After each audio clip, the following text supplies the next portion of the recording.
Denise DuBois. I'm Jake Howard. We are about to take a tour of Fort Benning, and then we are going to the Infantry Museum, so I hope you enjoy the tour. It's a first time thing for me, so I'm really excited. Heard a lot about it. Should be a lot of fun today. Anytime you come on post, you do have to stop at a visitor center, and the only things that you have to have are your ID and your car registration to get in. And we're going to do that now. You do have to have a destination. And then when we go through the main gate here in just a minute, they will check everybody's ID that's in the car. So we just came through the gates of Fort Benning. There's actually been a recent development where the post is now considered an open post, so you don't have to have your registration and all that to get in here. I don't know a whole lot about that yet, so we'll figure out some more information here shortly. But this is one of the main gates of post, and you come through, and it's really pretty. There's lots of trees everywhere.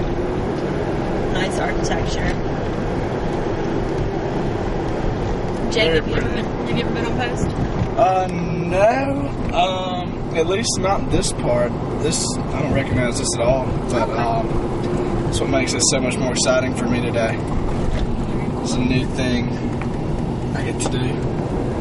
There's military police everywhere.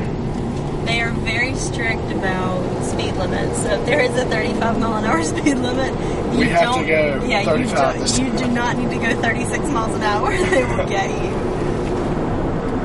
That's the Infantry Museum. They've got graduations going on. They've got 3 graduations going on today. Those are some of the jump towers for the airborne school. I think they're about 250 feet tall. But what they do is they have a parachute and it'll already be open, and they'll go out there and they'll jump. I think that's during the 2nd week of jump school. I'm not a whole 100% sure, but I did learn a little bit about it. But during Christmas, they string lights on that, and they have a big light show out here for it. It's really cool. There's 3 of them. You see the 3.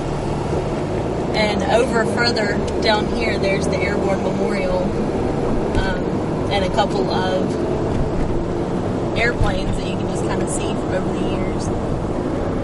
All these right here, there's a lot of construction going on post right now. They're redoing some of the roads and really kind of preparing for all the troops that are coming in. They're building new barracks and new everything. So a lot of the construction going on will be going on for a little while, but eventually it'll look real nice, and it'll be able to accommodate all the troops that have come through here, that will come through here from the different bases. The Ranger Memorial has these bricks with Rangers' names on them, and some of them are Rangers who have lost their lives in battle, or some are in memory of or in honor of. It's really kind of special. I am here with Bridget Sider. She is with MWR, and we are about to take a tour of Fort Benning. Right. So what are some things you're going to show us today? I want to show you Main Post.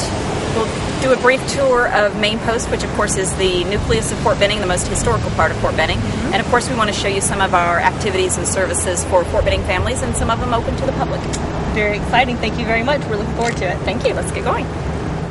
Now we're on Eckel Avenue, E-C-K-E-L, Eckel Avenue. You know, when the military builds anything, like Smith Fitness Center, they name it after a hero, and it has to. They have all kind of protocols. They have to have been deceased a certain amount of time so that you can thoroughly go through their closet and make sure there's nothing that embarrasses the Army. This is named after a Medal of Honor recipient, Paul Smith, who died, one of the first to die in Iraq. So the reason I tell you that we were on Eckel Avenue is most people don't know that we got that how we got the name Eckel Avenue. It's not named after someone who had, when they were building Building 4 and clearing this road for Building 4, a gentleman who was on the construction crew, his last name was Eckel. His son is a retired police officer in Columbus. Well, Eckel sliced his finger and bled all over the place as he was working on the street. And they joked about him giving his blood for his country. And they started referring to as Eckel Street, Eckel Avenue. But it was just the people who were working. And when it was finished and no one knew any better, they planted a street sign there that said Eckel Avenue, because that's what everybody had called it. And so it was actually named after a guy who sliced his finger when he was working on the road. This is what the last, we like to say the last of our World War II wood. These were barracks built for World War II. And the Army tells us to get rid of them. They're no longer safe or practical, but we don't have 800,000 square feet laying around to put those offices in. And at some point we will have to replace them. We simply cannot yet. Right. When you go to the National Infantry Museum, if they take you to World War II Street in the back, it's my favorite part. Of course, it's outside of the museum in the back, but that's my favorite part. You will see this kind of thing there. These have served as barracks. They've served as offices. At one point, they actually served as family housing. Really? Military families lived in there. The Army Marksmanship Unit, this is their range. We have quite a few Olympians on post. Mm-hmm. Our Army Marksmanship Unit is just one of the many prides of Fort Benning. Now, our unsung heroes. What does it take to be on the marksmanship? You've got to be stellar. You've got to be stellar. They do so much more. People think of them as the marksmen, the showmen. They compete, they show their skills, but actually they spend more time training other soldiers. They'll go out to Sand Hill and train basic trainees on marksmanship skills. So we got the very best shots in the Army training our new soldiers on how to be a good marksman. That is awesome. Wow. Most people don't know that about them. They only know that they go to the Olympics and they compete. Right. And we also have some amazing weapons experts there who are actually building weapons, and they listen to the soldier. Soldier comes back from, third ID comes back from combat and say, this is what worked and this is what didn't. And we have gun experts over there building guns. So they'll modify them according to what works and what didn't. Yes. That's awesome. That What really is this is. coming up over here? This is our golf course, and this is open to the public. Now, what does it take for somebody, for a civilian, to come over here and play golf? What do they need to do? We talked earlier, you said you were going to have to go inside and get a pass on post. Mm-hmm. That's changed. Really? And here's why.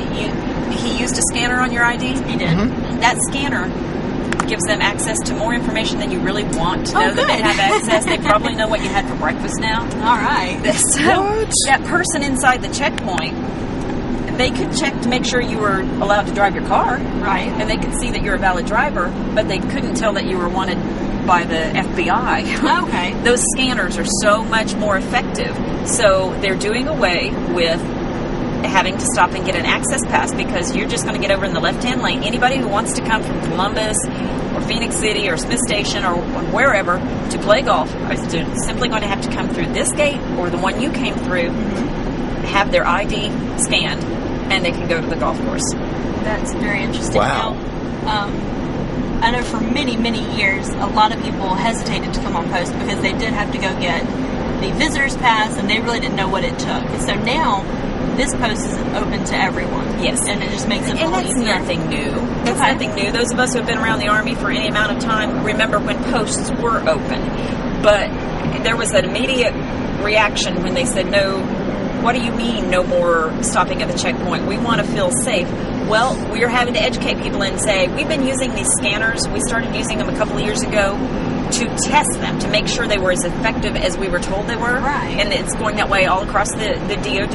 And we're finding, they're much more effective. They can tell so much by scanning your ID. They're going to know if you're wanted in California for, whatever. Anything, yeah. Than they could if you had to meet face-to-face with a person who you simply showed them your driver's license. Very interesting. Does that make sense? It Yes. does, yes. So all of you out there who have never been on post, don't hesitate to come in and see what they have to offer here. Come and play golf if you're a And the golf perfect time enthusiast. is the Independence celebration coming up. Yes, July now, 2nd. We do have an Independence Day celebration coming up on July 2nd. Tell us a little bit about that. We seldom have it on July 4th, because that weekend we try to make it an opportunity for soldiers to travel home to celebrate. Right. So we have it early. This year we're having it on July 2nd. It's a great opportunity. We bring our basic trainees. One of the few things each year that the basic trainees get to attend. So if you really want to experience something cool, come celebrate Independence with 5,000 young soldiers who have just signed up to go to combat, essentially, because that's what they know when they sign up. That's what's going to happen. That is very exciting to think about. It is. It's free. We will we'll sell refreshments, but the event itself is free, and it is the largest fireworks demonstration in the Chattahoochee Valley. Now we're driving, and it looks like we're going off post. Tell us a little bit about The reason we're doing that is you have not had the opportunity to see the new entryway. Okay, now tell us about this entryway. Okay, it was one of the Flournoys, Denise. I'll find out which one it was, but there's some money and backing behind the Flournoys. He has been the one that spearheaded that campaign over the last decade, maybe, to beautify all of our interchanges. If you've ever noticed, I never paid a lot of attention to it until I learned this. Columbus has fabulous interchanges. If you're driving, they have plantings and flowers and crepe myrtles, and they look good. He was behind that, and he said it's always kind of rubbed him the wrong way that there's no grand entrance to Fort Benning. Mm-hmm. So he partnered with a Hollywood set designer and came up with a concept for the new entryway to Fort Benning. It will have the Follow Me statue on one side, and you're going to see that, and it'll have Old Bill on the other. I think there's a number of flags. It will have American flags. It will be lighted at night, and there are fountains. It's just wow. Now, I'm familiar with the Follow Me statue. That is a statue that welcomes you into the Infantry Museum. Now, I'm not really familiar with Old Bill. Tell us a little bit about that. Old Bill is just as the Follow Me statue with the infantryman on it represents the infantry school. Old Bill is an ode to the history of armor. Armor's history. Armor started it has Cav roots. Not only is the armor school coming, but we have Cav soldiers here. We like to say armor and Cav. We're coming back onto post so that you can see the statues that are being built and the what's being put up. And these are the two statues you were talking about? Yes. The Follow Me and yes. the Bill? They came from Loveland, Colorado. Of course, the infantryman, the Follow Me statue, has been on Fort Benning for many years, and I can give you the history of that. It's actually a fun story. The man who modeled for that just died last year. Really? He was an officer candidate. He had been in Korea, very rugged-looking Native American, and Eugene Wiles was his name, and he was selected to model for that, and it was called the Infantryman until 1973 when President Ford visited the post. It was June, it was this month, 1973, the 200th anniversary of the Army, or something like that. And he pointed to it in front of Building 4. The infantryman statue has always been in front of Building 4, long before it was in front of the museum. Mm-hmm. He pointed to it and referred to it as that Follow Me statue, because that's the classic Follow Me infantry pose. Well, when a president calls it the Follow Me statue, it kind of sticks. It sticks, yeah. So it's been forever the Follow Me statue with the infantryman on top. And a few years ago, it was carted off to Loveland, Colorado, to be rebronzed and recast, and they made a separate one for the National Infantry Museum, and then they made us the one that's going to go at the entry. There's the main post cemetery. We actually have 4 Medal of Honor recipients buried there. In the Fort Benning Cemetery? Yes. Do you know who they are? Bob Nett, Colonel Nett, we just lost him, 2 years ago? World War II. Earned his Medal of Honor in World War II. Many people consider him the father of OCS. Okay. The first one buried there was a young man who died in Vietnam, and his name is Johnston, and he's buried near the bottom of the flagpole. Okay. We also have buried there some German and Italian prisoners of war. Really? We actually housed prisoners of war here during World War II. Wow. This was the original entry to post. Actually, it was over there. This was the only way to get to Fort Benning from Columbus when Fort Benning became Fort Benning. And this bridge was built in the 30s, and it's actually dedicated to Benjamin. His name is Benjamin, B-T-J-E-M-A-N. It's Benjamin Bridge. He was the one who politicked heavily, went to D.C. to fight for an installation here, for a military installation. Okay.